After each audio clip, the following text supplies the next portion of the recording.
A'udzu billahi minasyaitonir rajim. Bismillahirrahmanirrahim. Assalamualaikum warahmatullahi wabarakatuh. Alhamdulillahi rabbil alamin wassalatu wassalamu ala asyrafil anbiya'i wal mursalin wa ala alihi wa sahbihi ajma'in. Allahumma iftah alaina hikmataka wa anshur alaina min khazaini rahmatika ya arhamar rahimin. Rabbi shrah li sadri wa yassir li amri wahlul 'uqdatam min lisani yafqahu qawli.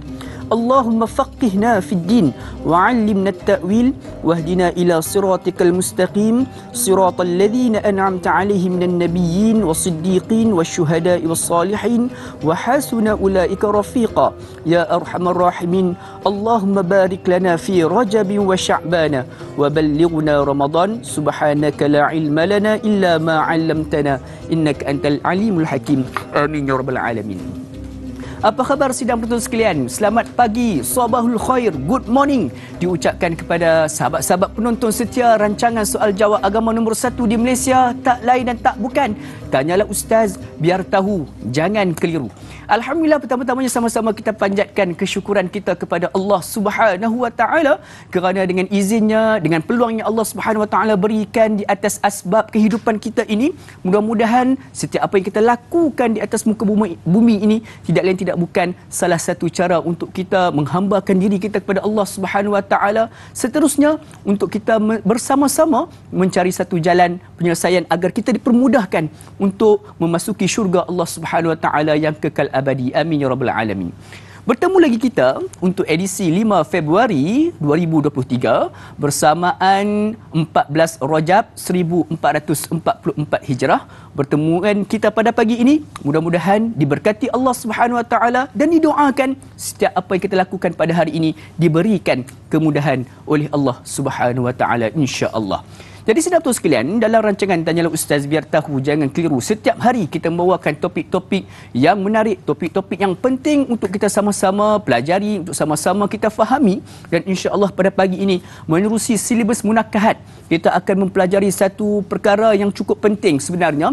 Kerana apa? Perkara ini sudah menjadi satu fenomena pada zaman sekarang ini di mana isteri mendapat layanan yang buruk daripada seorang suami. Dan begitu juga berlaku juga di dalam keluarga itu sendiri. Kadang-kadang ada juga suami yang menderita kerana isteri. Tapi pada hari ini kita nak lebih fokuskan kepada topik kita, iaitu berkaitan dengan isteri merana kerana suami. Dan insya-Allah bagi setiap soalan yang diajukan oleh sahabat-sahabat sekalian, bersama dengan saya pada pagi ini Dain Luqman, di dalam studio kita adalah salah seorang murabbi kita, mursyid kita, ustaz kita, guru kita yang akan menjawab setiap soalan yang diajukan oleh sahabat-sahabat sekalian. Siapa lagi tidak lain tidak bukan yang segak bergaya, Kapten Maritim Ustaz Nik Kamarudin Yunuh kita. Assalamualaikum Ustaz. Waalaikumsalam. Sihat Ustaz?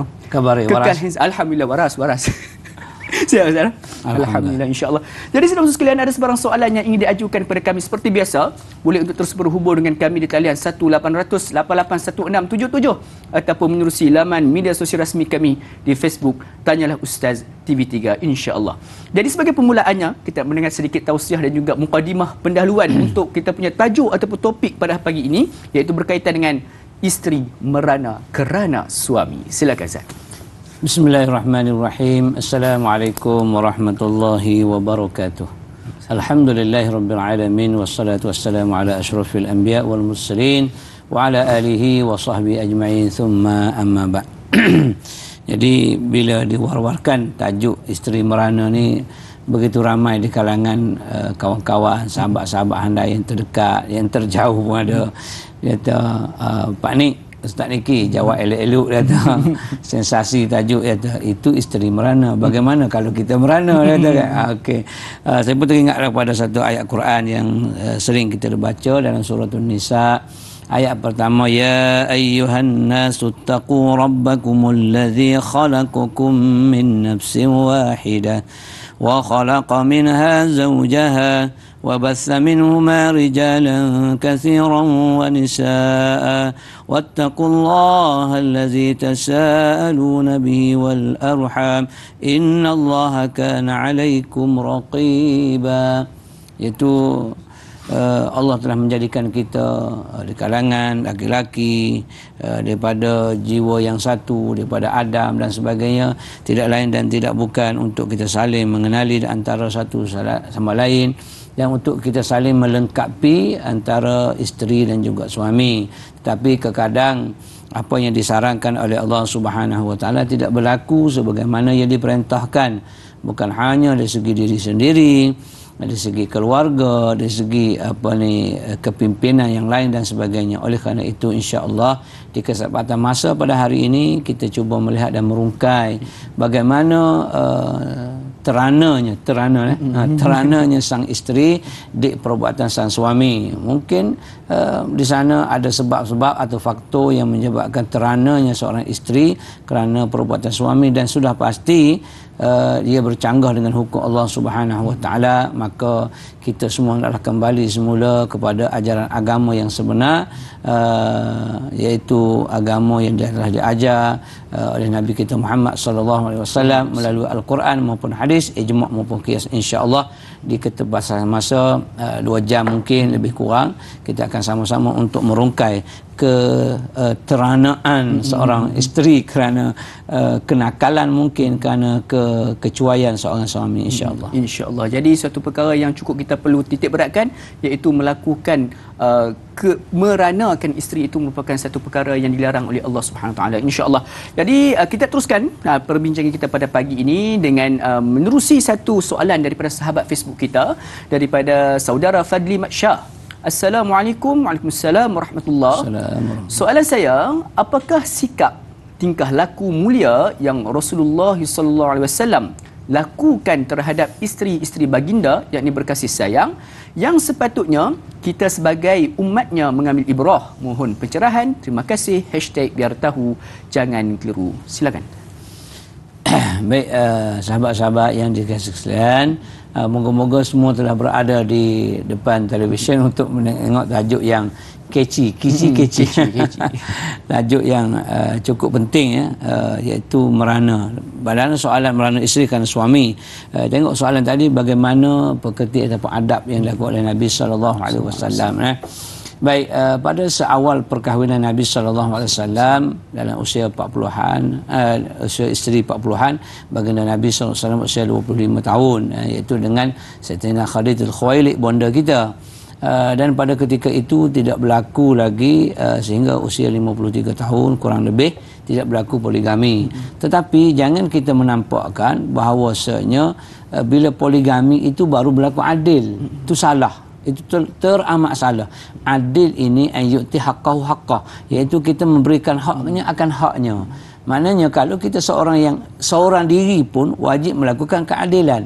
Katakanlah saya single, katakanlah yang dulu zaman-zaman single kan, saya kena berlaku adil kepada diri saya sendiri, iaitu diberikan hak tangan apa hak dia, hak mata apa hak dia, hak telinga apa hak dia, tunaikan hak dia. Jadi baginda Rasulullah SAW terlalu adil kepada isteri baginda. Belum sebut isteri-isteri, isteri baginda dulu terlalu adil kepada Sayyidina Khadijatul Khuwailid. Dan setelah kewafatan itu berlakulah poligami, bermula pada zaman Aisyah, kemudian Sofiyah dan sebagainya. Dan sana bagaimana muamalat Nabi SAW tidak pernah kurang walaupun ketika dia tidak berpoligami dan setelah berpoligami, iaitu terlalu berlaku adil. Adil ini bukannya sama banyak, sama banyak di sini sekilo, sini pun sekilo, tak. Sini daging tak. Itu kita memberikan hak dia. Katakanlah seorang itu yang telah berpoligami, sebagai contoh mudah kan, isteri A, isteri B. Isteri A ni dah lama kahwin, orang lama kahwin, sudah pasti pokok lama ni dia baju banyak. So baju banyak, dia punya pokok pun makin besar lah kan. Saiz dia saya besar. Kalau B ni pokok kecil, pokok masih ranum kecil lagi kan. So kalau yang A ni bila hari raya nak buat baju, dia sudah pasti dalam 5 meter. Tapi yang B ni 3 meter. Tu dah beza dah situ kan. adakah itu adil? Itulah keadilan, memberikan hak akan haknya. Tak semestinya yang bini dapat 5. Walaupun nisbahnya 5 sama 5 sama banyak. Begitu juga si A dah lama, dah pokok dah lama, kereta kita dah lama, kadang-kadang tayak pancit, kadang-kadang enjin berlumut, macam-macam. Dia barang lama berbanding dengan barang baru. Jadi yang lama ni kalau kita keluar kawasan pergi ke beli udang, ketam, kita tak boleh bagi kepada si A. Si A sudah ada berbagai-bagai jenis penyakit tadi, go out, go in dan berbagai-bagai lagi. So kita beli udang hanya bagi kepada B saja. Maka si A tadi hanya dapat daging ayam, iaitu daging putih, tak boleh makan daging merah sebab ada go out dan sebagainya. Itulah adil. Maka Nabi SAW cukup adil. Ini mudah saya beri contohnya ialah terlalu tolak ansur dengan isteri-isteri baginda. Isteri baginda terlalu tolak ansur. Tolak ansur macam mana? Sebagai contoh, kalau isteri sibuk dengan juadah di dapur, baginda Rasulullah SAW sibuk dengan membantu untuk kalau ada kain yang koyak dijahitnya sendiri, kasut yang koyak dijahitnya sendiri dan sebagainya. Itu sebagai contoh mudah. Begitu juga ketika makan, baginda SAW tidak banyak kerana. Tidak banyak kerana. Maksudnya, walaupun makanan itu tak sedap, Nabi akan mencicipi sedikit, kemudian Nabi tinggalkan. Nabi dengan tidak ada suara. Tidak kata, sini kejap, ini lori terbalik lori garang terbalik nak ceritanya masin ya. Sampai panggil lori garang tu pasal apa panggil lori garang terbalik, itu macam perli. Kita kahwin dengan dia dah 10 tahun, dah 12 tahun, dah berguni-guni garam dah kita makan dah. Tapi hari itu sekali termasin. Itu bukan sengaja sang isteri sebenarnya. Bukan. Isteri tak sengaja pun. Tetapi kebetulan cuti asrama masa tu, Alung balik. Kak Alung pun boleh tahan rajin kat dapur. Jadi Kak Alung tengok, pun tak ada orang masuk kan, garam lagi. Dia pun masukkan garam. Kemudian dia pun pergi mandi. Dia pun tinggal kat situ, perlahankan api. Kemudian isteri mari tak rasa pun, dia tahu, oh garam tak masuk lagi. Masuklah garam pula di situ. Perlahan api. Kemudian turun pula Angah daripada bilik. Angah kata, kesian ayah nak makan nasi. Nah, gula tak bergarang lagi, dia pun bergarang. Kalau dah 3 orang, 3 sudu, bayangkanlah. Maka kita yang makan tu, jangan pekik lori garam dan sebagainya. Kerana ada kekhilafan di situ. Itu contoh mudah tolak ansur dan toleransinya Nabi SAW dengan para isteri baginda SAW, sehingga sang isteri tidak terasa hati langsung pun kepada baginda Rasul SAW, sama ada sendirian ataupun ketika mana baginda telah melakukan poligami dan sebagainya. Wallahu a'lam. Berarti itulah satu contoh ditunjukkan oleh baginda SAW di mana perlu bersifat adil terhadap isteri kita. Yakni adil itu sendiri membawa maksud kepada meletakkan sesuatu hak itu tepat pada tempatnya. Mudah-mudahan terjawab soalan tersebut. Kita beralih dengan soalan berikutnya insya-Allah daripada Kak Juzabidi. Assalamualaikum Ustaz dan Daim. Assalamualaikum warahmatullahi wabarakatuh. Kenapakah isteri zaman sekarang ramai yang hidup merana dengan sikap suami jika dibandingkan dengan zaman nenek moyang kita dan ibu bapa kita yang mempunyai ikatan perkahwinan yang bahagia hingga hujung nyawa? Padahal tak ada pun zaman suai kenal dan bercinta-cinta. Mohon pencerahan Ustaz. #biar tahu jangan keliru. Silakan Ustaz. Cukup cantik soalan Kak Ju. Ni bukan pemanggil penanya setia. Penanya setia. MS setia. Ada selalu alhamdulillah untuk melebarkan ilmu. Itulah caranya. Kadang-kadang orang tak faham ni. Dia kadang-kadang kita duduk mengajar seorang masjid, dia nak tanya tu segan, soalan tu mudah. Walhal dengan cara bertanya kita telah exposekan satu benda yang mana kita dapat pahala tu secara tak langsung. Kita dah tahu tapi kita tanya supaya orang lain lebih jelas dan lebih clear. Macam ni dia pun tahu dah. Memang orang zaman-zaman dulu kita tengok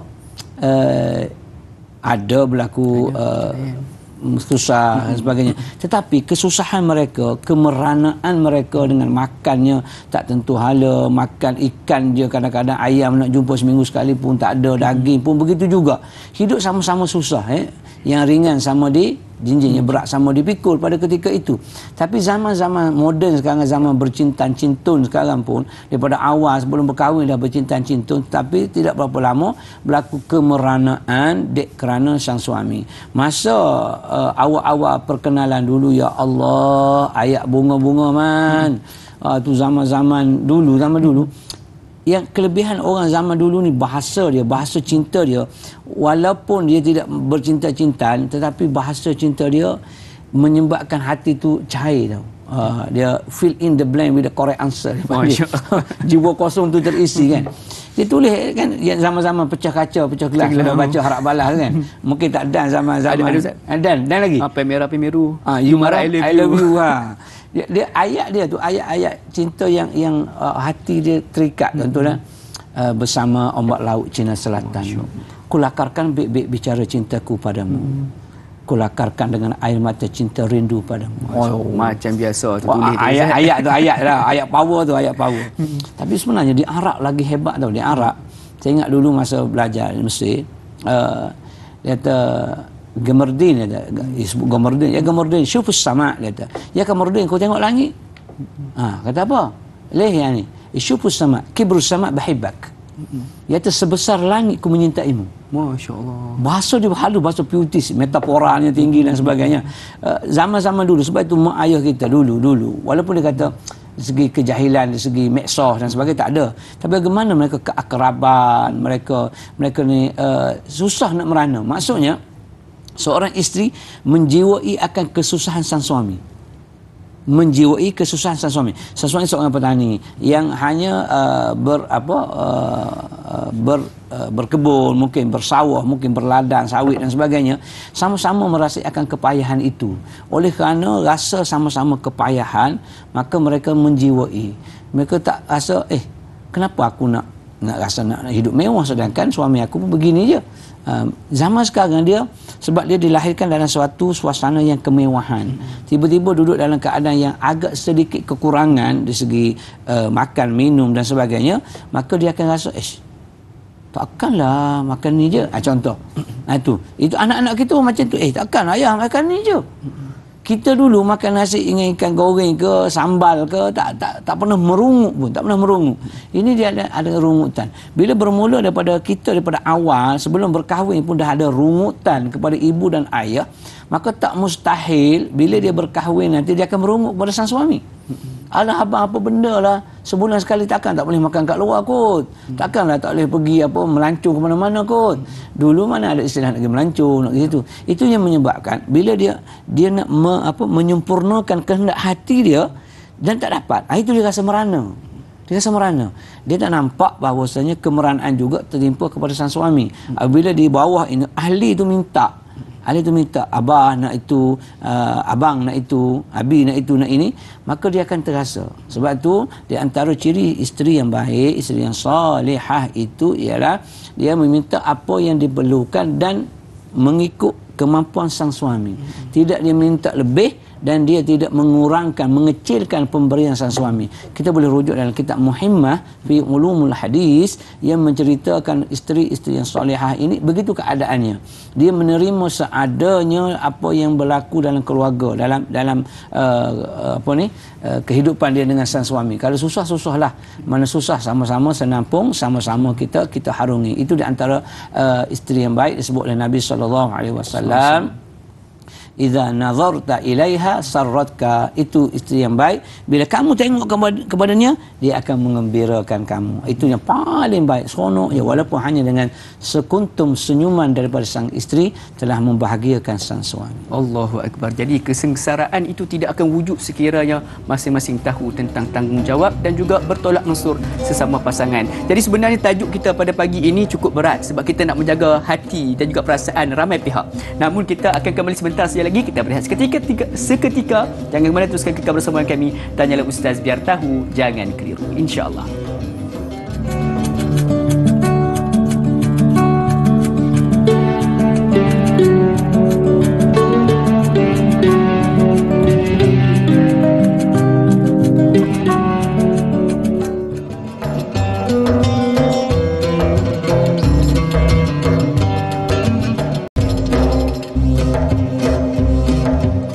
Alhamdulillah, sedang betul sekalian, kembali kita bertemu pada pagi ini dan rancangan Tanyalah Ustaz, biar tahu, jangan keliru. Sama-sama pada pagi ini kita mencakap satu topik yang amat berat untuk sama-sama kita fahami, iaitu berkaitan dengan isteri merana kerana suami. Mudah-mudahan apa yang kita kongsikan pada pagi ini bukan kita nak mencari salah sesiapa, namun lebih kepada kita nak mencari jalan penyelesaiannya. Seperti mana tagline Tanyalah Ustaz itu sendiri, biar tahu, jangan keliru. InsyaAllah ada sebarang soalan yang ingin diajukan kepada kami, boleh terus berhubung dengan kami kami di talian 1-800-881-677 ataupun menerusi Facebook kami di Tanyalah Ustaz TV3, insya-Allah. Jadi jom kita nak teruskan lagi perbincangan kita pada pagi ini dengan meraihkan soalan yang berikutnya daripada sahabat Facebook kita, daripada saudara Muhammad Hafizi Hafiz. Assalamualaikum warahmatullahi wabarakatuh. Waalaikumsalam warahmatullahi wabarakatuh. Soalan saya, apakah yang dikatakan isteri merana kerana suami, dan apakah pandangan Islam tentang suami yang sengaja membiarkan isterinya memendam rasa dan merana? Mohon pencerahan Ustaz. Terima kasih. #biar tahu jangan keliru. Silakan Ustaz. Baik, Hafiz dia pun juga selalu juga tengah nama-namanya. Baik. Bagaimana isteri merana, dan dua aspek lah. Kita tengok satu, ketika isteri itu masih lagi isteri. Yang kedua, ketika isteri telah pun ditinggalkan jadi sebagai ibu tunggal ataupun yang diceraikan. Dua situasi ini kita melihat bagaimana boleh merana. Yang masih jadi isteri, kemungkinan besar ni yang berlaku dan terbiasanya berlaku satu kecurangan. Kecurangan seorang suami yang isteri tak boleh buat apa-apa. Maksudnya dia tak tahu kecurangan, dia hanya dengar dan sebagainya, itu kecurangan. Yang kedua, nafkah, dari segi nafkah sama ada zahir atau batin yang menyebabkan terganggunya perasaan, jiwa, naluri dan sebagainya. Dua benda, dua aspek utama yang menyebabkan merananya isteri. Kemudian ketika setelah katakanlah telah berlaku perceraian dan sebagainya, masih lagi memeranakan sang isteri kerana apabila dia tinggalkan, satu, mungkin dalam iddah tu tak timbul isu sangat, nafkah dalam iddah mungkin juga tak beri nafkah dalam iddah, satu. Yang kedua, mungkin juga ketika diceraikan, ditinggalkan, dia ada anak. Itu kena pastikan dia ada anak. Dan wahai suami, wahai abang-abang, wahai ayah, wahai apa sekalipun yang bernama lelaki, jangan kita rasa kita lelaki, kita rasa segala-galanya. Jangan, sebab ialah satu kewajipan kita hendaklah menjadi pemimpin yang adil. Kullukum ra'in wa kullukum mas'ulun an ra'iyatih. Setiap kita ni ra'in, penjaga, pengawas, maka kita bertanggungjawab atas apa yang kita awasi. Sekiranya kita tinggalkan isteri dan anak-anaknya dalam tanpa hadanah, tanpa penjagaan yang sempurna, kita kena berjawab di hadapan Allah Subhanahu wa taala. Kerana itu melibatkan hak manusia. Banyak yang berlaku apabila berlaku perceraian, ada anak dan sebagainya, dia tidak hiraukan anak-anak. Sehingga ada yang datang mengadu, Ustaz, saya bapak saya ada tapi saya tak nak jumpa dengan bapak saya. Hatta ketika nak kahwin pun nak menggunakan wali hakim. Kenapa? Kerana semenjak ditinggalkan berusia 5-6 bulan, telah pun ditinggalkan. Dia ada tetapi tidak memberikan nafkah sepatutnya, susu, pampers entah ke mana. Dia hanya hidup dengan, mungkin dia kahwin lain, mungkin tidak kahwin lain pun mungkin. Tapi tak kisah kau nak kahwin ke tak kahwin, itu soal peribadi. Tetapi nafkah itu peribadi kita dengan Allah Ta'ala. Kerana itu hak manusia. Wahai abang-abang ayah yang baik sekalipun, kita baik tak kat mana sekalipun, hatta kita mati syahid pun, kalau ada hutang dengan manusia, kita tak boleh masuk syurga selagi tak selesai hutang dengan manusia. Walaupun kita syahid fisabilillah, orang hebat syahid fisabilillah, tapi anak kamu, kalau anak perempuan sehingga dia berkahwin, kamu kena nafkahkan dia. Berapa kemampuan kamu hendaklah dibincangkanlah. Kalau kamu kerja sekian, anak zaman sekarang, zaman yang segala-galanya mahal, susunya lebih-lebih lagi, pampersnya lebih-lebih lagi, kenapa tidak sedangkan itu zuriat kita, benih kita yang kita turunkan. Cuma mungkin tidak sekupu dan tidak berlaku panjang dalam kata rumah tangga, maka terpisah. Tak apalah, itu sudah takdir kamu begitu, tetapi kamu kena ingat bahawa di sana masih lagi ada tanggungjawab di luar yang wajib kamu selesaikan sehingga dia dewasa bagi anak lelaki, sehingga dia bekerja dan sehingga berkahwin bagi anak perempuan. Itu tanggungjawab kita. Tak perlu sebenarnya, tak payah nak pergi ke mahkamah pun. Kita kena tahu. Sebab itu pentingnya ilmu. Alaikum bil ilmi. Wajib kamu tahu. Wajib kamu ada ilmu. Sebab itu Nabi SAW pesan kepada kita, fadlul alimi alal abidi ka fadli ala sairil umami. Bezanya orang yang ada ilmu dengan orang yang tak ada ilmu. Dia ibadat tapi tak ada ilmu, seperti bezanya aku dengan umat aku. Jauhnya beza Nabi dengan kita. Maksudnya kena ada ilmu dan beramal dengan ilmu yang ada. Jangan kita kata, oh dia ni belajar sekolah agama dulu, ustaz, dia takkan buat macam ni di sekolah agama. No, mungkin dia hanya dapat informasi. Informasi dengan ilmu jauh berbeza. Informasi kita tengok kepada satu, katalah ini plastik makanan. Dia akan tulis ingredient, bahan-bahan itu, gandum, gula, telur, margarin, sebut penaik. Itu dia punya maklumat, informasi, itu di situ, informasi, bukan ilmu. Ilmu kamu kena belajar dan kamu dapat buat benda tu. Kalau katalah buat baulu, memang dia punya bahan ada tulis. Tapi selagi kamu tak jadi baulu, maka jangan. Keluar-keluar jadi jemput-jemput. Atau pukit masuk dalam awan tu tinggi dia, keluar saja kempeh dia macam lempeng, maka itu belum dapat ilmu. Begitu juga yang kita anggap orang tu, dia tu belajar agama. No, dia belum ada ilmu. Dia tidak ada ilmu. Orang ada ilmu, dia akan beramal dengan ilmu dia, maka dia adalah orang yang kedudukannya tinggi. Ya fa'illahu allazina amanu minkum wallazina utul ilma darajat. Allah akan naik darjat orang yang ada ilmu. Jadi soalan tadi, merana tu kerana sang suami yang tak betul. Kadang-kadang ketika masih lagi berkahwin pun dah berlaku kecurangan, mungkin berlakunya nafkah yang tak cukup, tapi kena ingat, sang isteri pun kena ingat juga ya, akak-akak, adik-adik, kena ingat, ibu-ibu kena ingat juga. Peranan sebagai isteri ialah melaksanakan perintah sang suami. Selagi dia tidak bercanggah dengan hukum agama. Kalau bercanggah hukum agama tak wajib taat. Itu clear cut. Dari segi nafkah, kita kena faham apa nafkah wajib yang perlu sang suami berikan kepada sang isteri. Jangan kita minta lebih. Contoh pakaian bagi sang wanita, sang isteri hanya 2 pasang setahun. Itu bermula daripada hujung kerongsang sampai ke hujung kasut. Maknanya katalah kerongsang tu kerongsang emas, berapa karat, berapa gram, sampai ke bawah katalah satu persalinan 2,000, sumpak 2 persalinan 4,000. Contoh, itu tuntutan tu. Itu nafkah yang wajib. Kemudian nafkah yang lain seperti makan minum. Apa yang suami makan, isteri kena makan. Maksudnya kemampuan dia, kecuali kita ada sakit, kita tak boleh makan nasi setiap hari, kita kena makan carbonara. Masya-Allah. Nak macam mana? Dah cuba dah, masuk keluar balik. Allah Ustaz, saya bukan tak ni, saya boleh makan nasi, tapi bila saya makan muntah. Ustaz, macam mana Ustaz? Saya boleh makan carbonara. Maka suami kena ambil kira juga yang tu. Sebab kita kahwin dengan orang luar, bukan orang dalam. Jadi dia makan carbonara. Jadi bila dia makan carbonara, kita kena, sebab belum kahwin kita tahu dah. Kita tanyalah dulu kan, belum kahwin. Awak suka apa? Oh, nasi kerabu. Oh, no, bukan nasi kerabu, carbonara. Carbonara. Kerabu juga, tapi lain. Dia punya harga kos tu lain. Kita dah tahu daripada awal mana toleransi itu. Tapi kena cuba dulu.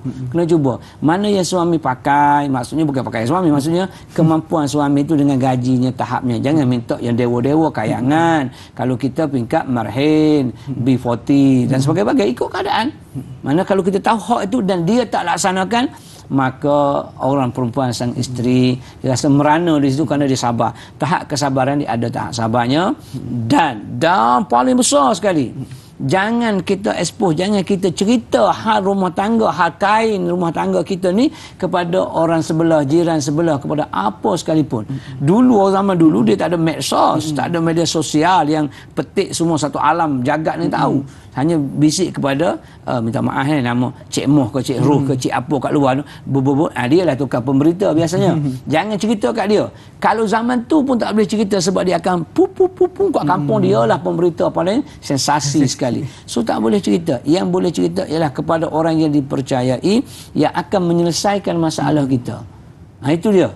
Jadi kalau kita ada jalan tu, insya-Allah kemeranaan itu tidak sampailah orang dia anxiety, orang stres dan sebagainya, kerana dia bersabar dengan kerana sang suami. Boleh mengadu untuk lepaskan stres, mungkin ibu bapa, mungkin pejabat agama dan sebagainya. Saya ada masalah suami bla bla bla. Kita tengoklah. Kalau kata suami tak beli ayam goreng crispy, saya suka crispy pedas. Allah, kalau suka pedas, akak ambil tu pergi kat kedai, beli cabai sekilo, gaulah dengan ayam tu, telan dah ayam tu.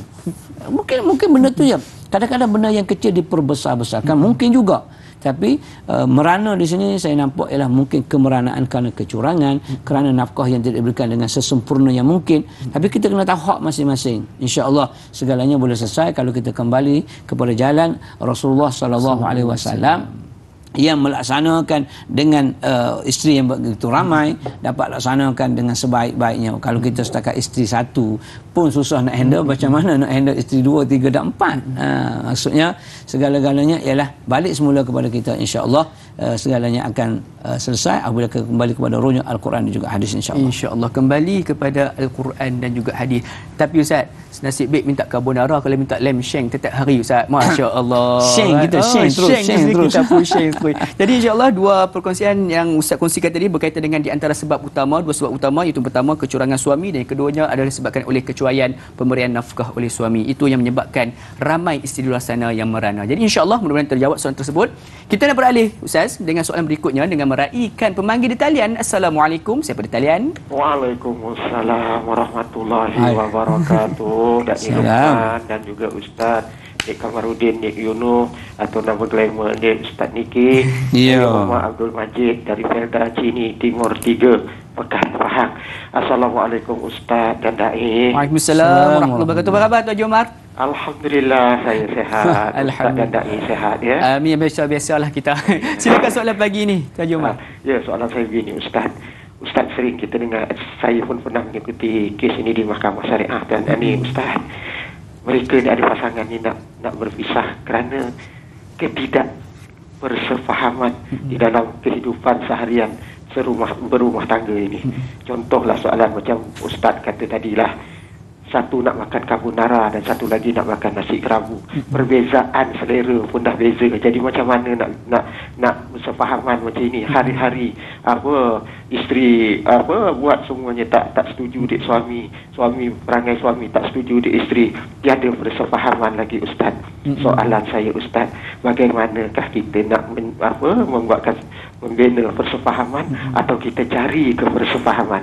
Tapi biasanya saya rasa kalau nak cari payahlah nak ketemu persefahaman Ustaz, kerana yang jantina dah beza, nama pun dah beza. Jadi itu sebab persefahaman ini, soalan saya Ustaz ya, apakah persefahaman perlu dicari ataupun dibina oleh pasangan itu untuk membina keutuhan rumah tangga itu, supaya rumah tangga itu tidak terlerai di pertengahan jalan. Sedangkan masa baru kahwin okey semua, tapi bila dah anak 5 dah jadi macam tu pula dah ini Ustaz. Jadi mohon pencerahan Ustaz pagi ini supaya isteri-isteri semua tidak merana, suami pun tak merana, kerana persefahaman yang cukup baik antara kedua-dua manusia ini, satu bergelar suami dan satu lagi bergelar isteri ini Ustaz. Itu soalan saya Ustaz dan Dai. Terima kasih banyak Ustaz dan Dai. Assalamualaikum. Waalaikumsalam warahmatullahi. Terima kasih Tuan Haji Omar. Kesefahaman dibina atau dicari? Kita nak jawab soalan tu Ustaz.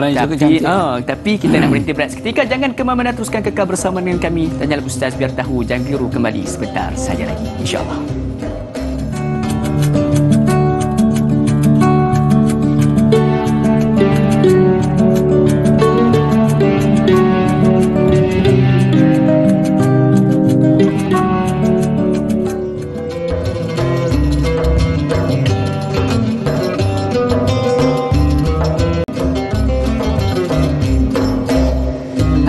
Betul sekalian, kembali kita bertemu pada pagi ini dengan rancangan Tanyalah Ustaz biar tahu. Jangan keliru, sama-sama kita mengambil pedoman, sama-sama kita mengambil ilmu daripada tajuk yang kita bincangkan pada pagi ini, isteri merana kerana suami. Kepada sahabat-sahabat saudara serumpun kita daripada Indonesia dan juga seantero dunia yang sedang menyaksikan menerusi live Facebook kita pada pagi ini, apa kata kita tekan butang like banyak-banyak video yang anda sedang saksikan ini. Dalam masa yang sama, jom sama-sama kita sebarluaskan ilmu yang kita dapat pada pagi ini dengan menekan butang kongsi, agar mungkin ilmu kita ini tak penting untuk kita tetapi penting kepada isteri-isteri luar sana yang sedang mencari jalan penyelesaian untuk mengharmonikan semula rumah tangga mereka, insya-Allah. Jadi sebelum kita berhenti berehat sebentar tadi, sedang betul sekalian kita menerima satu soalan daripada pemanggil setia kita, Tuan Haji Omar kita, yang mengajukan satu soalan kepada Al-Fadhil Ustaz berkaitan dengan kebahagiaan ataupun kesefahaman itu perlu dibina ataupun perlu dicari Ustaz. Silakan.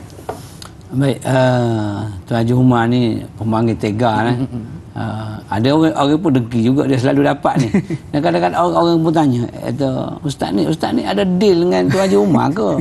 Setiap kali ada je kok dia begini. Menjada wajada. Siapa yang usaha rajin dia akan dapat. Itu je.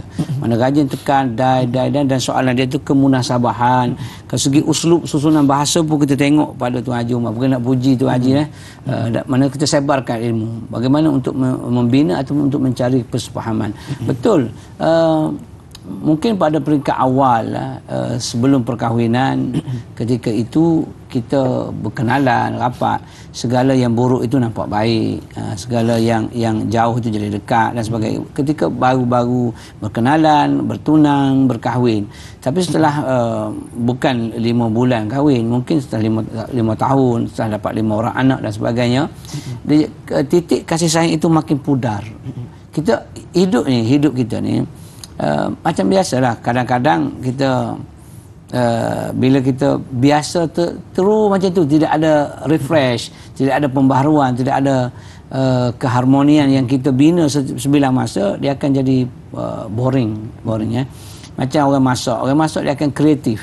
Dia akan kreatif, masak benda yang sama, beras yang sama, ikan yang sama, ayam yang sama, daging yang sama. Bagaimana kreatif dia tu menyebabkan kita tak jemu makan walaupun dah 20 tahun makan. TO yang kita minum dulu pun TO macam tu juga, sekarang pun TO macam tu juga, tapi aroma mungkin berbeza, masukkan strawberry, masukkan lemon dan sebagainya, dia akan jadi rasa lain. Begitu juga dalam kehidupan suami isteri. Mungkin selepas 5 tahun atau 10 tahun kita kena ada pro perkahwinan. Sebelum kahwin masuk pra perkahwinan kan? Masuk pra. Jadi bila dah lama kahwin, lepas 10 tahun, kita kena buat satu agenda, satu program namanya pro perkahwinan.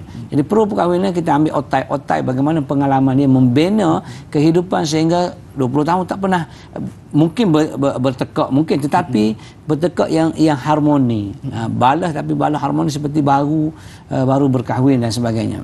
Satu, godaan syaitan sudah pastilah, daripada sebelum kahwin pun dia dah goda kan. Tengok cantik, akhir sekali berlaku yang tidak diingini dalam agama. Tapi selepas berkahwin dia kata tengok hodoh. Itulah peranan dia, kita tak boleh salahkan dia, sebab itu kerja dia. Memang kita kata dia istiqomah dengan kerja dia. Dia well done lah. Bagi syaitan yang menghasut anak Adam. Sedangkan kita ada tawaran istimewa daripada Allah Subhanahu Wa Taala. Isteri-isteri yang baik itu balasannya adalah syurga. Masuklah pintu syurga mana yang kamu suka. Dan bagai-bagai lagi tawaran istimewa daripada Allah Subhanahu Wa Taala kepada hamba-hambanya yang taat. Baik. Persepahaman tadi, kenapa makin lama makin pudar? Ya macam realiti kehidupan biasa, kita pakai baju putih ni, makin lama makin pudar. Walaupun dah putih, tapi dah pakai 5-6 tahun dia akan pudar. Tapi bagaimana untuk mengembalikan kepudaran itu supaya jadi segar bugar semula? Mana itu peranan kita. Maka peranan sang isteri, peranan sang suami untuk kembali dia jadi segar dan bugar. Segar bugar, hubungan tu mesti ada. Macam mana nak buat? Okey, contoh mudah ya. Kerengganan, ketidaksepahaman itu apa tajuk dia, apa isunya?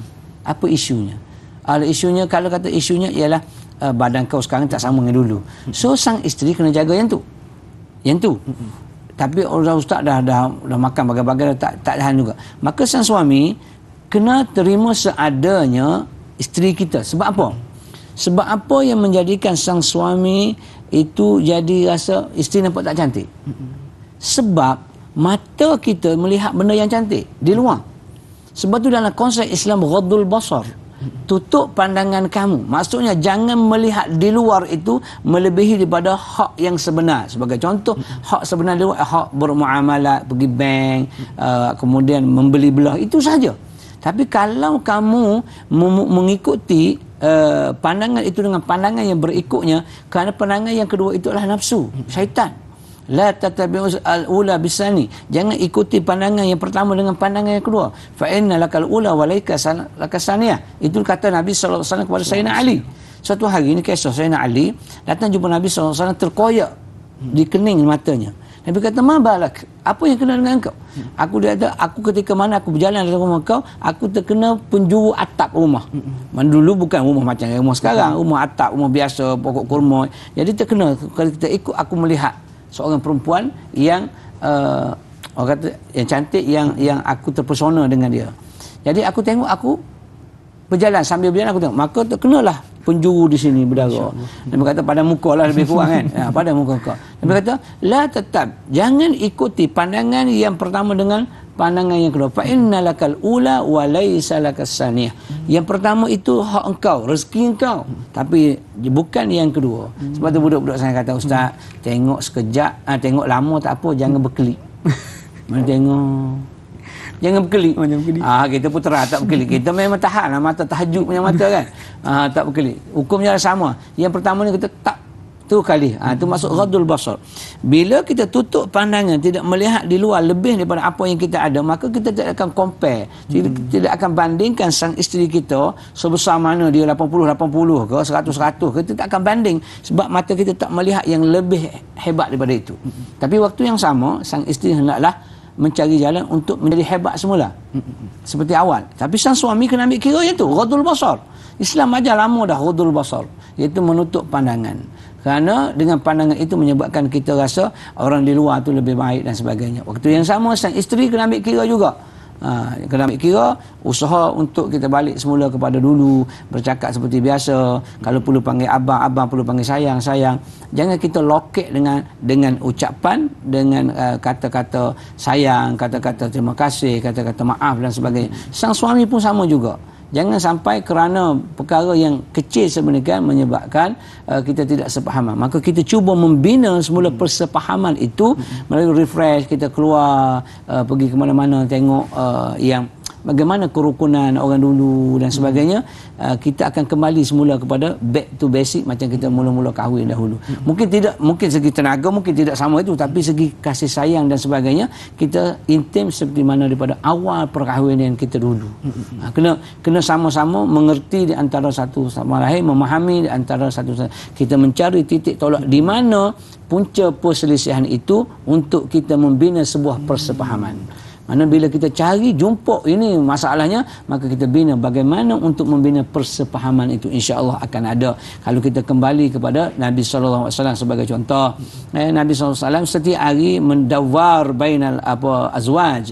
Dawar ni berputar di antara isteri-isteri baginda. Dia pergi jumpa setiap hari. Katalah waktu ini adalah waktu Aisyah radhiyallahu anha hari ini. Tapi dia akan pergi tengok Sofia, dia akan tengok Maria, dia akan pergi semua, dia akan ronda.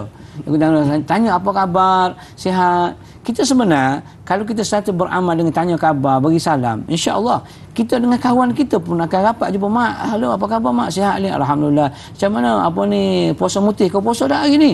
Allah, aku tak puasa hari ni sebab kejap lagi aku nak belasah. Goh aku ni aku nak pergi main bola, puasa okey. Maksudnya kita tanya khabar, besok jumpa pula, mak macam mana kau puasa dah hari ni, dah 15 Rejab kau puasa dah? Alhamdulillah hari ni kebetulan cuti pula, aku puasa dah kebetulan hari Isnin pula tu, dapat 2 pahala, dapat qada 3 pahala. Contoh, bila kita muamalah, communicate macam tu, hubungan kita makin rapat sebenarnya. Apatah lagi kalau dalam rumah tangga. So jangan lost, jangan break communicate di antara satu sama lain. Mana bertanya khabar. Kalau isteri-isteri baginda Rasulullah SAW yang 9 orang, yang 8 orang, Nabi setiap hari dia sapa. Dia akan tanya, apa khabar, makan minum kita. Walaupun dia adalah turn Aisyah, tapi dia akan pergi tanya. Begitu juga kalau yang ada lah, yang ada. Tapi bukan kemeranaan itu disebabkan poligami, jangan. Jangan kerana merana, saya merana lah tak sebab suami saya kahwin 2. No, kahwin 2 tu jangan merana. Tetapi kalau suami tak adil, boleh jadi. Tapi kalau poligami, jangan. Kerana poligami yang adil telah ditunjukkan oleh baginda Rasulullah SAW. Jangan kita tolak hukum Allah. Tak buat hukum Allah berdosa besar. Tetapi kalau tolak hukum Allah, kufur kita dengan Allah Subhanahu Wa Taala. Wa yazubillahi min zalik. Jadi cari titik perselisihan untuk membina sebuah persepahaman. InsyaAllah kita akan menelusuri kehidupan kita sehingga ke jannah Allah Subhanahu Wa Taala. Amin ya rabbal alamin. Jadi kesefahaman itu perlu dicari, dalam masa yang sama perlu dibina. Bukan hanya dicari dan akhirnya dibiarkan begitu saja. #Tanyalah Ustaz TV3. InsyaAllah. Jadi terima kasih. Mudah-mudahan terjawab soalan Pelatua Haji Omar kita. Jom Ustaz, kita nak beralih dengan soalan berikutnya daripada Puan Mazni Hassan. Assalamualaikum Ustaz dan Naim. Assalamualaikum warahmatullahi wabarakatuh. Suami terlalu baran dan suka mendurhakakan serta menerakakan isteri semata-mata isteri menjawab untuk membela dirinya. Soalan saya, apakah tiada langsung hak isteri untuk bersuara jika berlaku pertelingkahan dalam rumah tangga, dan sejauh manakah garis panduan bagi isteri untuk membela diri agar tidak digelar sebagai isteri derhaka? Mohon pencerahan Ustaz. Terima kasih. Silakan Ustaz. Baik, Kak Mas, Kak Mas, Mas ni Hasan, selalu dengar nama ni. Begini Kak Mas, ini mungkin bukan berlaku kepada Kak Mas, mungkin berlaku kepada kawan dan sebagainya. Dia tolong bertanya untuk dapatkan ilmu pahala selepas mati. Iza mata ibnu Adam in qata amal illa min salasin. Mati anak Adam, semua akan tak boleh beramal kecuali 3 laluan sahaja, iaitu sedekah jariah, ilmu yang tafi'u bihi wal musalih yad'u lahu. Maka Kak Mas ambil jalannya ialah ilmu yang memberi manfaat. Baik. Sebenarnya di sana pasti ada dan memang ada untuk hak isteri untuk bersuara dalam kehidupan. Orang dulu kata sedangkan lidah lagi tergigit, ini kan pula hidup suami isteri. Pasti cuma gigit tu jangan sampai luka, jangan sampai putus lidah, susah nak baca bismillah bila tak ada lidah, jadi pendek lidah. Maksudnya kalau bertikam lidah ataupun berselisih faham tu janganlah sampai cerai berai, kerana abghadul halal indallahi at-talaq. Benda tu halal tapi Allah paling benci. Kalau Allah benci, apa lagi kita nak? Kalau orang benci kat kita, kampung kita benci, orang kampung kita benci, negeri kita benci, negara benci sebagainya, akhir sekali kita mati. Kita akan jumpa dengan pemilik alam ni, Allah Subhanahu Wa Taala. Dia sayang kita. Jadi apa lagi nak? Dia yang sayang kita, kan? Maka kita carilah kesayangan dia. Jadi hak suami, hak isteri dan sebagainya, dia ada hak masing-masing. Jadi ketika berbalah ataupun ketika bertikam lidah, jadi punca bertikam ni maksudnya mu tikam, aku tikam. Itu nama dia tikam. Qatil, qatala yuqatilu, bunuh membunuh, daraba yudaribu, pukul memukul. Aku pukul kau, kau pukul aku. Kita tak nak macam tu. Dalam kehidupan rumah tangga kita tak nak macam tu. Tak nak daraba yudaribu, qatala yuqatilu. Apa lagi? Qala yuqat, mana kata mengata, sebut menyebut, tak nak. Maksudnya kalaulah okey, apa punca? Balik kepada asal dia. Apa punca dia? Suami katakanlah suami balik, dia balik penat, tiba-tiba tengok rumah bersepah-sepah sebagai contoh. Apalah rumah bersepah-sepah, duduk tak boleh nak siapkan rumah ke, tak boleh nak kemas ke, tak boleh nak masuk elok-elok contoh. Dah masuk tu kemahlah balik. Suami dia dah serabut kat pejabat dengan staf dia, dengan dia pun kena marah kat bos dia. So dalam kepala dia penuh dengan keserabutan. Maka ketika itu sang isteri kata kalau ini yang tak kerja, yang kerja tunggu dulu, sabar no. Yang kerja sabar no, yang tak kerja dulu. So dengar dulu penjelasan dia suami. So perkataan pertama yang patut keluar daripada sang isteri, wa imma salah suami, wa imma apa sekalipun, minta maaf dulu. Bagi tengah dia dengan lecturer kita tu, lecture kita apa, bagi dia lepaskan semua, habiskan, biar dia habiskan, ibu habis. Pertama kali pergi. Sebab itu bila sang suami yang tak kerja, sang suami balik je dengar deruan kereta, dengar bunyi apa exhaust motor, cepat-cepat pergi buka pintu, pakai wangian yang disukai oleh suami, pakai yang sesuai. Nak kata nak seksi, takut orang jiran sebelah nampak ataupun pemotor wupuk sebelah rumah nampak. Jadi kita pakai yang pergi ambil berizkih dia. Bang, nak minum, abang suka lecikan, ada lecikan panas, ada sejuk, ada. Itu je. Dia nak bebel, dia dah sebenarnya dia dah setting dah kepala tak dia. Kepala apa benda ni. Sebab dia nak marah dia pejabat, besok aku nak buat apa ni, bos dah marah aku bla bla bla. Tengok rumah tak ada sambutan pula, senyap, nak buka pintu pula, Allah kunci tinggal dalam motor pula, cari pula duk bawah cushion, tak ada pula situ. Dah lagi panas, temperature lagi tinggi. Kita duk tengok apa ni filem kat dekat ruang tamu, tak hirau pun dia balik. Itu punca temperature naik tu. Tapi kalau kita ada depan tu, kita jadi bahan sentapan dia, lantak dia lah kan. Bagi dia marah. Apa? Okey, bang, minta maaf bang. Mungkin silap ayang, mungkin tak sempat tadi nak basuh-basuh, buat onde-onde ni. Abang kan suka onde-onde tu, saya buat onde-onde. Kenal onde-onde? Buah Melaka. Kelantan panggil onde-onde. Buah Melaka ni abang suka kan? Ini dia marah lagi. Kita diam. Jangan laku pertikaman di antara satu. Dia marah, kita tambah lagi. Dia akan naik temperature dia. Biarkan dulu. Apa habis tu? Dah habis semua sekali. Bang, ayang minta maaf lah. Abang silap tadi. Ayang silap tak sempat nak ni. Okeylah nanti kejap lagi ayang buat. Abang dah ni semua sekali. Barulah kita pun bagi tahu hak kita. Benda yang tadi dah buat dah. Alah, anak kita ke kembar tadi tu. Tapi yalah, yang ni menangis tak sempat ayah minta maaf je. Jangan duk panjang cerita. Jangan cerita tak ada, saya kena pergi beli tepung beras, saya kena pergi beli apa ni. Itu benda remeh, tak payah ceritalah. Orang lelaki tak nak dengar benda tu. Itu dia merana nak cerita tak boleh ni. Boleh cerita tetapi tunggu dulu. Macam guru kita tengah bagi lecturer kepada kita, jangan cepat-cepat nak tanya. Kemudian dia ada question and answer, Q&A. Jadi itu keadaan ni. InsyaAllah kita akan sambung lagi dalam bicara-bicara yang lain untuk menambahkan lagi bagaimana untuk membina kesepahaman, untuk balik semula supaya isteri itu ada hak untuk bercakap dengan suami ketika mana suami itu sudah marah dan sebagainya. Dan insya-Allah kita akan kongsi juga tip-tip ayat-ayat Quran maupun hadis dan doa supaya suami itu sentiasa tenang, tidaklah meradang tak ketahuan, insya-Allah. Jadi perlu bijak ambil ilmu tentang tips untuk membujuk hati suami. Jadi sedap sekalian, banyak lagi kita akan bincangkan. Namun sebelum itu kita berhenti pada seketika. Jangan ke mana-mana, teruskan kekal bersama dengan kami. Tanyalah Ustaz biar tahu. Jangan keliru, kembali sebentar saja lagi, insya-Allah.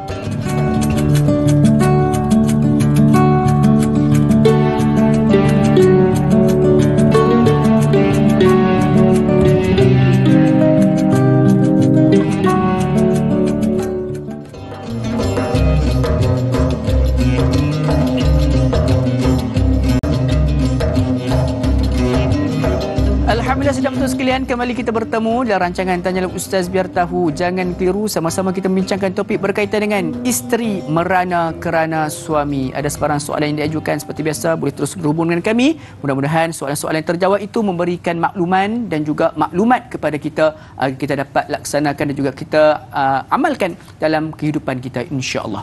Jadi jom kita teruskan lagi perbincangan kita pada pagi ini dengan meraihkan soalan berikutnya daripada Casey. Itu dia. Assalamualaikum. Waalaikumsalam warahmatullahi. Ustaz, apakah hukum suami yang mengabaikan isteri bertahun-tahun walaupun nafkah zahir diberi tapi tidak nafkah batin, dan berdosa ke isteri seandainya isteri meminta cerai? Mohon pencerahan Ustaz. Terima kasih. Silakan Ustaz. Casey tak tahu. Kucu-kucu apa ni? Kucu-kucu apa? Baik. Casey, ini berkaitan dengan mengabaikan isteri dari segi nafkah batin. Dalam nafkah zahir mungkin dia bagi sebab semua sekali yang seangkatan dengan kita lah, selelakian dengan panel dengan dai, selelakian. Kita kena faham konsep nafkah zahir dan nafkah batin. Nafkah zahir dan juga nafkah batin. Baik, dalam konsep nafkah zahir kita nampak kita bagi makan dia, kita bagi minum dia, bagi pakai dia, bagi penginapan dia, cukuplah tu. Kita rasa kan. Sebenarnya jauh lagi cukup. Belum lagi cukup, jauh sangat-sangat segi zahir macam cukup. Kalau macam tu kita seolah-olah kita memelihara isteri. Seperti memelihara seekor kucing. Ada pakaian dia, ada minuman dia, ada makan, ada tempat berhias dia, demam pergi klinik. Itu sama je beza dia. Kadang-kadang kita dodoikan dia sayang juga kan. Bukan kita bukan memelihara isteri. Isteri ialah dibela dengan kasih sayang. Sama ada dengan harta wang ringgit itu luaran. Sebenarnya itu tidak menjadi mendasari nafkah yang sebenar, tapi telah melengkapi untuk nafkah zahir. Nafkah batin sekali lagi mungkin segi hubungan seksual satu. Sebenarnya kalau ikut kajiannya, tidak semua perempuan yang jadi isteri itu kehendak persetubuhan ataupun persenyawaan, tak ada pakai. Maknanya hak kelamin itu lebih dia nak kasih sayang sebenarnya. Kasih sayang seorang isteri sebagai contoh, kita mungkin kita tak mampulah, mungkin yang tak mampu mungkin, tapi kita dapat tidurkan dia di lengan kita. Dia cukup berharga, rasa macam dunia ni tak ada orang lain dah, kita je sayang kat dia. Boleh tidur atas lengan. Boleh tidur atas lengan pun dah cukup lah. Walaupun tak ada apa-apa pun berlaku selepas daripada itu. Begitu juga kalau pergi ke pasar, dia dapat pegang dia, kemudian sekali-sekala duduk dalam kereta, kita makan, kita suap dia, bagi air, dia cukup rasa dia terjaga. Maka kalau kita tak bagi yang kita kata selebihnya, iaitu batin yang in bracket yang kita faham, itu persetubuhan dan sebagainya, hubungan intim itu, kau tak bagi pun tak apa sebenarnya. Dan dia tidak menjadi kesalahan kalau isteri itu redha. Yang menjadi kesalahan itu bila isteri itu tidak redha. Okey, baik. Dalam keadaan demikian, contoh persoalan ini, bila isteri memerlukan hubungan berkenaan, suami tak mampu. Disebabkan apa? Mungkin disebabkan kepenatan, mungkin disebabkan masalah penyakit, mungkin dia mati pucuk dan kelemahan segi nafsu dan sebagainya. Maka pada ketika itu, sekiranya isteri tak mampu bersabar dengan baik-baik, akak-akak, adik-adik di luar, sekiranya tak mampu bersabar dengan nafkah berkenaan, tak mampu. Kerana kalau aku biarkan, aku akan jadi jahat, aku akan melakukan perzinaan dan sebagainya. Maka ketika itu sudah wajib dia mengaturkan strategi untuk suluh, perdamaian, jumpa orang yang dipercayai, pergi pejabat agama ataupun mahkamah untuk memfaikan fasakh. Sebab orang perempuan jangan kita nampak, oh senanglah orang lelaki sebab tolak cerai duduk di tangan dia. Kita ni apa sangat, macam sampah je, habis madu sepah dibuang. Salah tu Kak. Orang perempuan dia ada hak, ada saluran dia. Dia boleh pergi mahkamah, dia boleh fasakh, dia boleh khulu'. Dia ada cara dia. Oleh kerana kita tak tahu, kita pun nampaklah sistem Islam tu tak adil. Salah. Sistem Islam lah yang teramat adil, tak ada dalam sistem agama lain. Hanya Islam sahaja yang adil sebegini, yang ajar satu persatu dari segi hukum agama. Tak ada yang lain. Maksudnya hanya ada pada agama Allah, itu agama Islam sahaja. Maka kita merujuk kepada situ, insya-Allah. Dengan cara demikian kita akan dapat melaksanakan, menyelesaikan masalah-masalah yang datang kepada kita. Kekusutan dapat diuraikan dengan sebaik-baiknya, insya-Allah. Insya-Allah. Mudah-mudahan terjawab soalan yang diajukan seperti tadi. Sidang betul sekalian, kita nak berhenti seketika sebab apa, kita nak menamatkan siaran di TV3. Kita akan sambung sebentar saja lagi TV9. Tanyalah Ustaz biar tahu, jangan keliru, kembali sebentar saja lagi, insya-Allah.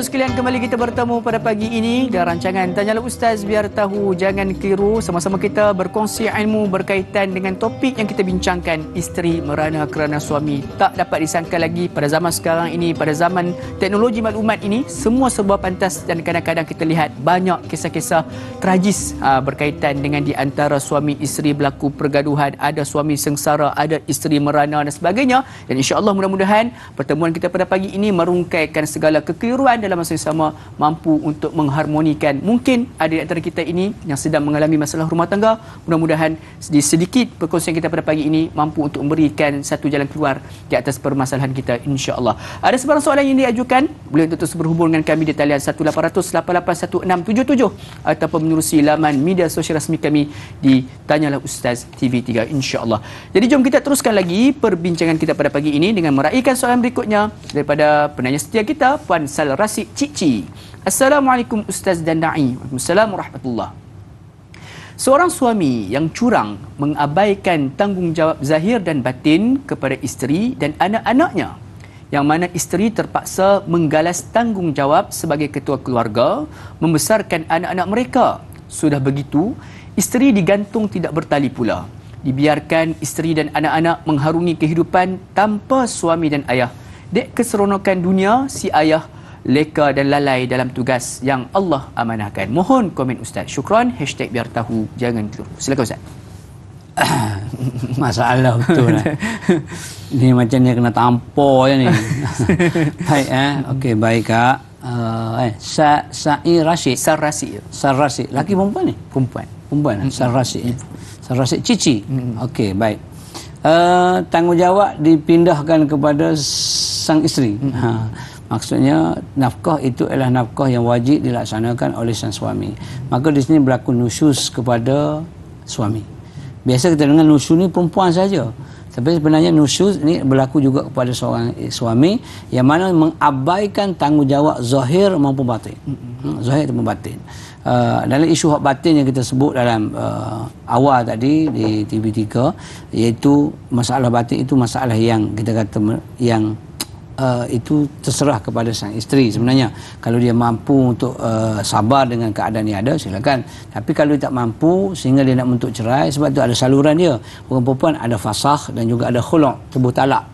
Maksudnya kalau dia tak mampu untuk bersabar dengan kerana suami yang garang tadi, tak ada ruang untuk bercakap dan sebagainya, semua disalahkan, tak ada ruang, dan daripada dia hidup merana, kemudian dia kena bincang dengan ahli keluarga dan sebagainya, tak ada dah jalan lain melainkan jalan perceraian, maka pergilah abghadul halal indallah at-talaq.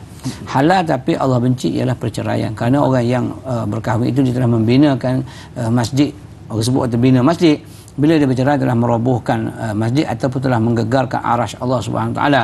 Sebenarnya itu istilah faham sahaja yang kata arasy Allah itu akan gegar, akan runtuh. Salah. Maksudnya di situ ialah Allah tak suka, Allah benci dengan perbuatan kamu sehingga bercerai. Kenapa sampai macam tu? Wahai sang suami, wahai sang isteri, kenapa kamu tak boleh sabar? Kenapa kamu tidak menasihat kepada orang yang memang boleh nasihat kamu? Mana ada jalan solution penyelesaian tu, ada, masih ada sebenarnya. Tapi mungkin kita gagal di situ mungkin.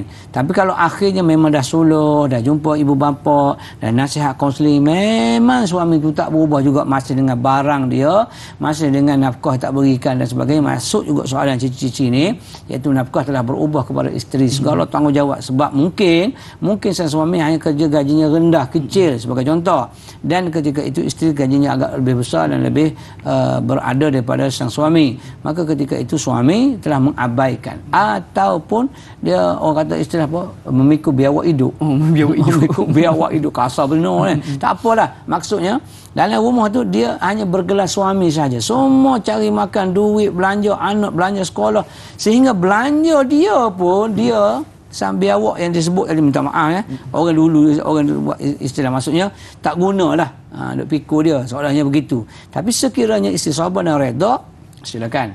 Ini isteri takut merana, jadi stres, anxiety dan sebagainya disebabkan oleh perangai tadi, maka dia ada hak. Dia masalah minta cerai ni bukan kita minta tanpa sebab. Yang menjadi dosa haram bagi seorang isteri dan tidak bau syurga apabila dia minta cerai dengan suami yang tidak ada apa-apa. Suami baik, nafkah beri, segala-galanya komplit dia bagi, tapi tiba-tiba dia minta cerai kerana dia melihat di luar sana ada jejaka handsome, ganteng, sado yang boleh bagi dia segala-galanya pada pandangan dia, maka ketika itu minta cerai hukumnya al-haram ketika itu. Tetapi sekiranya sang suami tak bagi nafkah zahir maupun batin dan dia tidak mampu untuk bersabar dengan keadaan itu, maka dia layak, dia sebut minta cerai ini dalam Islam dia ada fasakh dan juga khulu' tadi, tebuh talak, bayar sejumlah mahar misi kepada sang suami untuk melepaskan dia supaya tak timbul isu gantung tak bertali tadi. Kita memang adil sebenarnya, tetapi mungkin kita tak tahu. Mungkin kita tak tahu jalan dia. Dengan syarat suami melakukan benda yang kecurangan mungkin. Dan kecurangan itu tengoklah, kalau contoh. Dan kita ni bukan semua yang baik-baik. Mungkin ada yang nakal. Nasib rezeki masing-masing. Mungkin kalau ada yang demikian, contoh kecurangan, dia ada girlfriend, ada mungkin kawan lama saja, ex sekolah dulu dan sebagainya, dan berhubung dan sebagainya, kita boleh nasihat. Sang isteri yang baik nasihat dulu. Kalau tak dengar juga, cari jalan tengah, ibu dan ayah dia ataupun jalan tengah, nasihat dulu. Cari jalan penyelesaian. Tiba-tiba tak dengar juga, menyebabkan berlakunya di sana benda yang kusuk, yang memeranakan seorang perempuan, maka dia berhak untuk pergi ke mahkamah untuk mengadu hal mengenai apa yang berlaku dalam kehidupan rumah tangga dia. Jangan kita sebarkan melalui medsos yang ada, kerana kita telah membuka aib orang lain, sedangkan Allah SWT tutup aib. Kenapa kita nak buka aib orang? Lebih-lebih lagi aib suami dan sebagainya. Jadi isteri sebenarnya ada hak dalam apa jua sekalipun. Jadi dalam hal yang isteri melaksanakan nafkah, kalau dia reda silakan.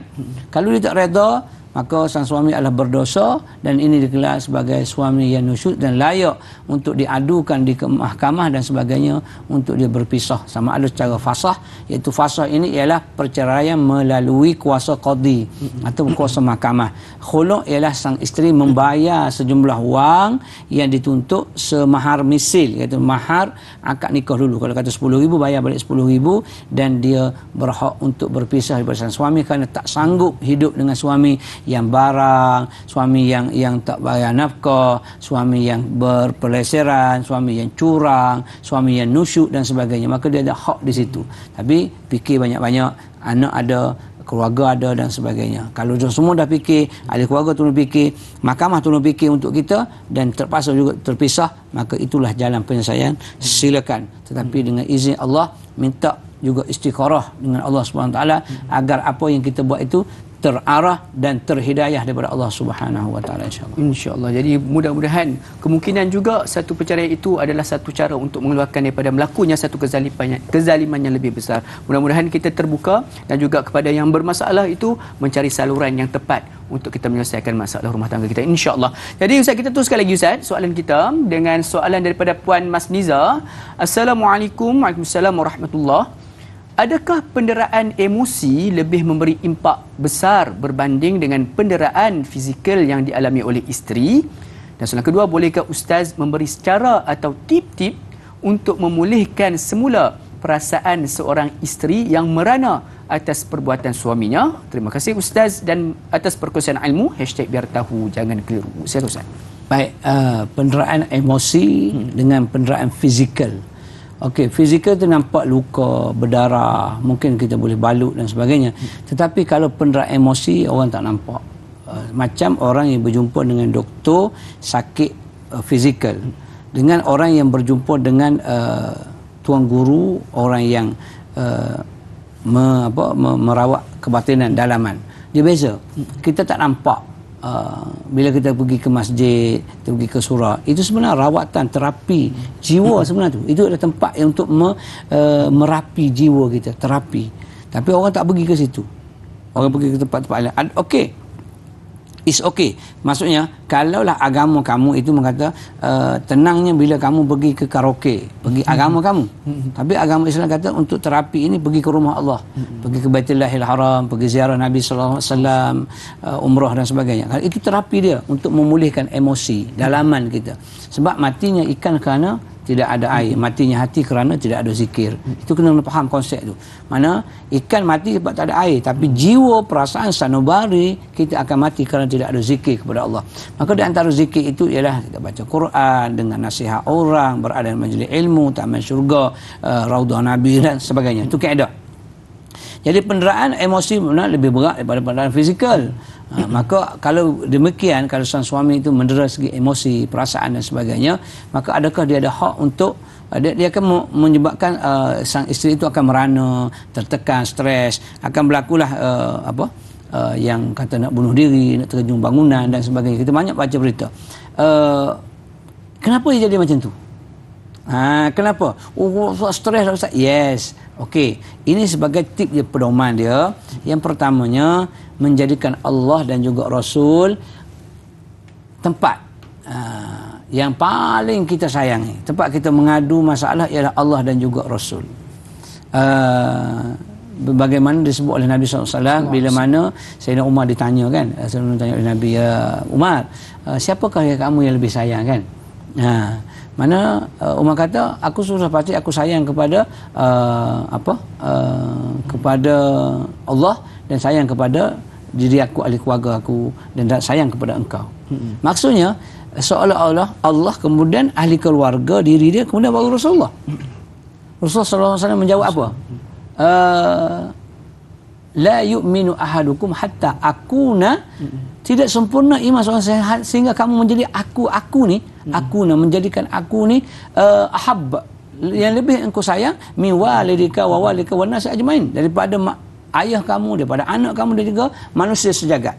Maksudnya selepas Allah adalah Nabi kita Muhammad sallallahu alaihi wasallam. Itu kaedah dia supaya kita tidak ada rasa aku ada Allah.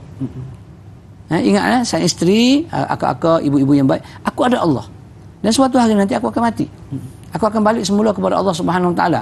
Aku akan dapat syafaat daripada Nabi sallallahu alaihi wasallam kerana aku ikut channel yang diajak oleh Nabi sallallahu alaihi wasallam.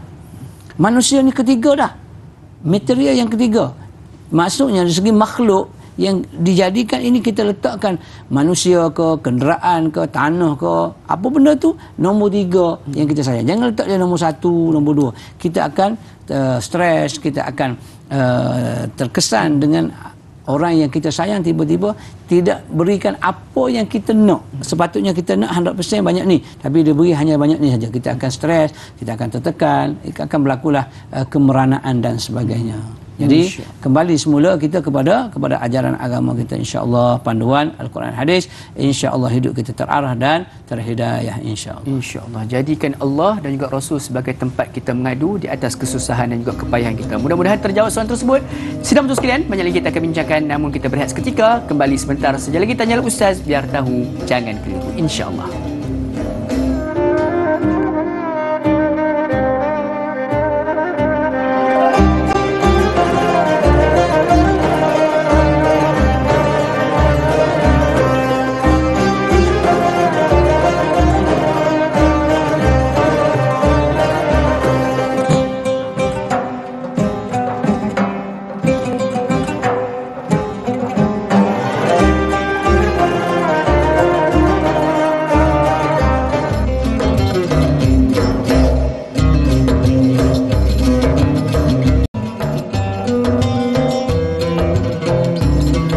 Setia menanti My Quran Time kini boleh disaksikan secara langsung di kaca TV. Pelajari dan dalami kitab suci Al-Quran melalui rancangan My Quran Time bermula hari ini setiap hari jam 12 tengah hari di TV9, juga di saluran Astro 149. Alhamdulillah, bertemu kembali kita dalam rancangan Tanyalah Ustaz, biar tahu jangan keliru. Berjam celek kita sudah pun berada di segmen yang terakhir untuk episod pada hari ini, membincangkan topik berkaitan dengan isteri merana kerana suami. InsyaAllah dalam baki masa yang tinggal ini kita cuba raikan beberapa lagi soalan daripada sahabat-sahabat kita. Dan soalan berikutnya daripada Sophia Jin. Assalamualaikum. Waalaikumsalam warahmatullahi. Melalui satu pertanyaan di media sosial baru-baru ini, bertanya, apakah yang kamu sesalkan sepanjang 10 tahun yang telah kamu lalui? Ramai sangat isteri-isteri yang menjawab menyesali perkahwinan mereka. Mengapakah wanita menjadi begini? Apakah lelaki zaman sekarang ni sudah tidak berkualiti bergelar seorang suami? Terima kasih Ustaz dan Da'i, sama-sama. Satu soalan Ustaz, berkaitan juga dengan soalan ini, kenapa ramai sekarang ini wujud wanita yang anti perkahwinan, Ustaz? Silakan. Baik, kita balik semula kepada hukum agama. Jangan kita ikut perasaan kita yang ada. Perasaan kita namanya perasaan rasa, ikut rasa binasa, kan? Ikutkan hati mati, kena ikut agama sebenarnya. Baik. Dalam Islam, perkahwinan itu adalah sunnah. An-nikahu sunnati faman raghiba an sunnati falaysa minni. Clear. Kahwin itu ialah sunnahku, bukan sunat. Kena faham tu sunnah. Itu yang disandarkan kepada Nabi, perbuatan, apa yang Nabi buat, perkataan dan sebagainya, itu adalah namanya sunnah. Kahwin itu sunnah aku. Faman raghiba an sunnati falaysa minni. Siapa yang benci, dengar baik-baik, siapa yang benci sunnahku, iaitu menolak hukum ini, maka dia bukan umatku, bukan umat Muhammad sallallahu alaihi wasallam, waliyazubillahi min zalik. Sebab umat Muhammad teristimewa, umat di alam jagat tak ada lebih daripada umat Muhammad sallallahu alaihi wasallam, sehingga dialah umat pertama yang akan dimasukkan syurga walaupun umat terakhir diutuskan ke dunia. Itu kelebihan umat Muhammad. Tolong jaga baik-baik. Jangan sampai membenci untuk berkahwin. Tak kahwin tak apa. Imam Ghazali, Imam Nawawi pun tak kahwin kerana sibuk dengan agama dan sebagainya. Tetapi jangan benci. Maksudnya kahwin silakan kalau kau mampu, sebab perkahwinan kadang-kadang menjadi sunat. Sunat, bukan sunnah, sunat. Kadang-kadang menjadi makruh, kadang-kadang menjadi wajib, kadang-kadang menjadi haram pun ada, tak boleh kahwin. Sebab kalau kahwin memudaratkan. Tadi kira memeranakan perempuan kerana dia tak ada kerja, kerana dia ni jahat, dia ni begini. Maka pada awal belum perkahwinan, maka bila nak kahwin itu, kahwinlah li arba, fankihu mar'ah li arba. Kahwinlah mana-mana perempuan itu kerana 4, li jamaliha kerana cantiknya, wali hasabiha kedudukannya, wali maliha hartanya. Kemudian akhir sekali kata Nabi sallallahu alaihi wasallam, fankihu li diniha, bagi agamanya, taribat yadak. Maknanya bila kamu kahwin dengan orang yang ada agama, maka terikatlah tangan kamu, mana mereka akan tidak melakukan perkara yang tidak sepatutnya berlaku. Itu sebenarnya tu kaedah dia, dah. Jadi bila kita dah kahwin 10 tahun, 20 tahun, 30 tahun, kadang-kadang kita tengok ada perceraian seorang lelaki otai yang masih berdosa. Maksudnya gitulah. Otai yang telah berusia umur 100 tahun tiba-tiba cerai selepas 50 tahun berkahwin, contoh dia. Okey, kita balik tengok balik reverse ke belakang balik tengok kenapa berlaku perceraian setelah 50 bukan 10 tahun. Jangan kita rasa menyesal dengan perkahwinan. Maksudnya menyesal aku kahwin macam ni, kalau tu lebih baik aku tak kahwin. Kalau kamu tak kahwin, kamu tahu kamu akan jadi apa sekarang? Kamu jadi apa sekarang ketika kamu tak kahwin? Kamu tak tahu pun. Allah mengira sesuatu hamba itu laha ma kasabat wa 'alaiha ma iktasabat, la yukallifullahu nafsan illa wus'aha. Allah kira usaha kita. Hati-hati dek, hati-hati bang dengan hukum Allah. Jangan sampai tergelincir, terbatas syahadat. Sebab semua kita akan masuk syurga Allah. Man qala la ilaha illallah dakhala jannah. Siapa yang menyebut la ilaha illallah masuk syurga. Tapi jangan ternafi, jangan terbatas syahadat itu. Di antaranya ialah menolak hukum berkahwin. Jangan tolak hukum kahwin. Jangan menyesal dengan apa yang telah berlaku. Maksudnya Allah kira usaha kita, telah berusaha sebaik-baik, isteri jaga hak dia, suami jaga hak dia, jaga sebaik-baiknya, tetapi tak berhasil juga til jannah. Tulis masa kahwin tu, oh til jannah, tapi tak terhasil kerana bla bla bla sekian. Kita tidak tahu di mana. Jadi Allah nilai usaha kita.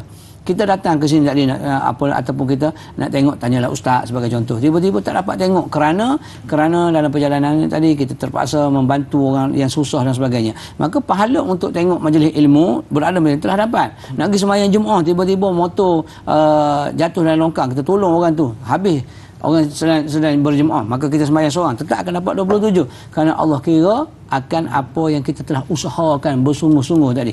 Maka kita dah berusaha bersungguh-sungguh untuk kekal, tiba-tiba berlaku juga perpisahan, maka itu kita serah kepada Allah. Jangan menyesali di atas perkahwinan kerana kita tidak tahu hikmah di sebalik. Mungkin dengan perceraian selepas dalam iddah, kalau ada perceraian itu dengan talak satu, masih ada iddah 3 bulan, contoh, dan tempoh 2 bulan dia rujuk semula, menyesal, memikir dan sebagainya. Mungkin itu sebagai satu tumbukan hantaman daripada Allah supaya kamu sedar, wahai sang suami, jangan kamu abaikan nafkah. Kamu sedar, aku dah 2 bulan tak bagi nafkah ke anak aku ada 3 orang sebagai contoh, semuanya memerlukan susu, pamper, belajar sekolah. Kenapa aku jadi macam ni? Balik semula kita, ya Allah, aku menyesal. Lalu kita rujuk semula. Mungkin itu hikmah di sebalik yang kita tak tahu. Yang kita kata, rugi aku, menyesal aku kahwin. Kalau tak kahwin belum tentu kamu dapat anak satu.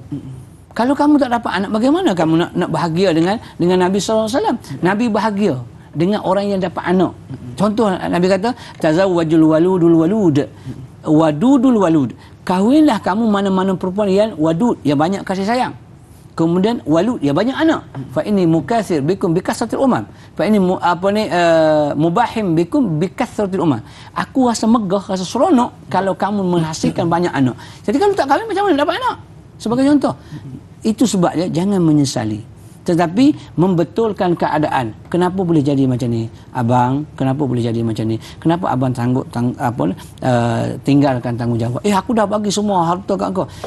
Harta itu bukan segala-galanya dalam kehidupan kita. Hubungan kelamin pun bukan segala-galanya, tapi ialah kasih sayang. Kita saling melengkapi di antara satu sama lain. Abang melengkapi saya melengkapi abang.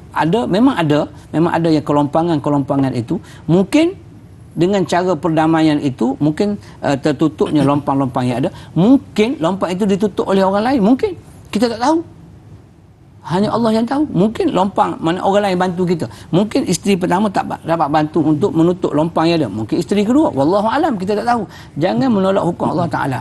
Tetapi tolaklah perbuatan yang dilakukan oleh sang suami yang tidak berlaku adil kepada yang berpoligami. Jangan tolak, poligami tak adil. Itu Allah yang kata. Fankihu ma taba lakum minan nisa masna wa sulah wa ruba'. Allah yang kata. Pelaksana siapa? Muhammad bin Abdullah Rasulullah. Rasulullah yang buat tak adil. Cuma yang tak adil ialah suami kamu yang tak adil. Maka yang ni boleh diadukan kepada mahkamah. Suami tak bagi nafkah, zahir ataupun batin, berlaku kecurangan suami nusyuk dan sebagainya. Itu hak kamu untuk fasah, hak kamu untuk khuluk dan sebagainya. InsyaAllah perempuan akan diadili dengan seadil-adilnya. Kerana Nabi SAW menaikkan martabat perempuan daripada wa'wadul banat, daripada bunuh anak dahulu zaman jahiliah. Nabi SAW naikkan martabat orang perempuan. Jadi orang perempuan tolong jaga baik-baik. Martabat yang telah diangkat oleh Nabi SAW. Jangan benci sunnah Nabi, jangan benci perintah Allah Subhanahu Wa Taala. Sebaliknya, kalau nak benci perbuatan orang yang tidak melaksanakan hukum Allah Subhanahu Wa Taala. InsyaAllah. Jadi jangan membenci, tapi cari jalan penyelesaiannya, insya-Allah. Jadi Ustaz, kita sudah pun berada di penghujung rancangan. Boleh Ustaz kongsikan 3 tips ringkas untuk kita nak mengharmonikan rumah tangga, di dalam masa yang sama kita nak keluar ataupun tidak ada lagi permasalahan bagi isteri yang merana dalam rumah tangga, Ustaz, silakan. Okey, yang pertama kita nampak mungkin kalau hal yang kecil-kecil, kalau kita nak ambil sampah kecil ni bubuh dalam mata kita, semua akan jadi buta nanti. Maksudnya kecil-kecil tu kita tolak tepi lah. Setakat baju tak terlipat dengan terurus dengan sebaik-baiknya, kita pandang kecil lah benda tu. Tapi kita sentiasa menasihati di antara satu sama lain. Tu yang pertama. Yang kedua, sang suami sang isteri balik semula kepada ajaran agama yang sebenar. Balik semula kepada ajaran agama, mengikut Al-Quran, hadis dan juga amal-amal ahli ulama kita, ijma' ataupun qiyas dan sebagainya. InsyaAllah hidup kita akan terarah, hidup kita akan terlebih terhidayah kepada Allah Subhanahu Wa Taala. Dan yang ketiganya sudah pastinya ialah sentiasa berdoalah kepada Allah Subhanahu Wa Taala. Amalkan ayat-ayat tertentu yang boleh melengkapkan di antara satu sama qul in kuntum tuhibbunallah sebagai contoh, ataupun iz qala yusufu li abihi ya abati inni ra'aitu ahada asyara kawkaba wasyamsa wal qamara sajidin. Dan banyak lagi doa-doa. Kalau boleh kita berdoalah sentiasa, jangan putus hubungan kita dengan Allah Subhanahu Wa Taala, supaya kita sentiasa dalam rahmat kasih Allah Subhanahu Wa Taala. Insya-Allah, bila sama-sama kita berdoa, moga-moga kita sentiasa terhidayah oleh Allah Subhanahu Wa Taala. Auzubillahi minasyaitonir rajim. Bismillahirrahmanirrahim. Alhamdulillahirabbil alamin wassalatu wassalamu ala asyrafil anbiya wal mursalin wa ala alihi wa sahbihi ajma'in. Ya Allah, keberkatan di rejak Engkau ini ya Allah, kami mohon ya Allah, andai ada di kalangan kami di luar sana, walaupun di mana sahaja, ibu-ibu, wanita-wanita yang teraniaya, yang terrana kerana sang suami, ya Allah, pandulah sang suaminya ke arah kebenaran, ya Allah, tunaikanlah hak tanggungjawab nafkah yang sebenar-benarnya, ya Allah, ya Allah, bukakanlah pintu hidayah untuk mereka dan untuk kami semua, ya Allah, ya Allah, satukanlah hati-hati kami semua, ya Allah, sebagaimana bersatu Muhajirin dan Ansar bersatunya hati satunya Khalid al-Khuwailid dan baginda Rasul sallallahu alaihi wasallam, aman damai til jannah, ya Allah ya arhamar rahimin. Rabbana 'alaika tawakkalna wa ilaika anabna wa ilaikal masir. Rabbana atina fid dunya hasanah wa fil akhirati hasanah wa qina azabannar. Wa sallallahu ala sayyidina Muhammad wa ala alihi washabbihi wasallam walhamdulillahi rabbil alamin. Amin ya rabbal alamin. Jazakallahu khairan katsiran Ustaz di atas perkongsian ilmu, bacaan doa. Mudah-mudahan Allah SWT kekalkan Ustaz dan kesihatan, panjangkan usia Ustaz untuk sampaikan ilmu kepada kami yang lebih banyak, insya-Allah. Jadi saudara sekalian, isteri gembira, suami bahagia, insya-Allah. Jangan lupa untuk saksikan rancangan Tanya Ustaz pada esok hari bersama dengan moderator kita Da'i Hadari dan juga ahli panel kita Al-Fadil Ustaz Firdaus Subhi yang akan membincangkan topik berkaitan dengan sembunyikan doa menerusi silibus hadis dan amalan. Saya dan Luqman mohon maaf sekiranya ada terkurang di mana-mana, terkasar tutur kata, tersilap kata bicara. Mudah-mudahan kita bertemu lagi di lain episod rancangan Tanyalah Ustaz biar tahu jangan keliru. Akhirul kalam. Assalamualaikum warahmatullahi wabarakatuh. Tanya Ustaz biar tahu jangan keliru.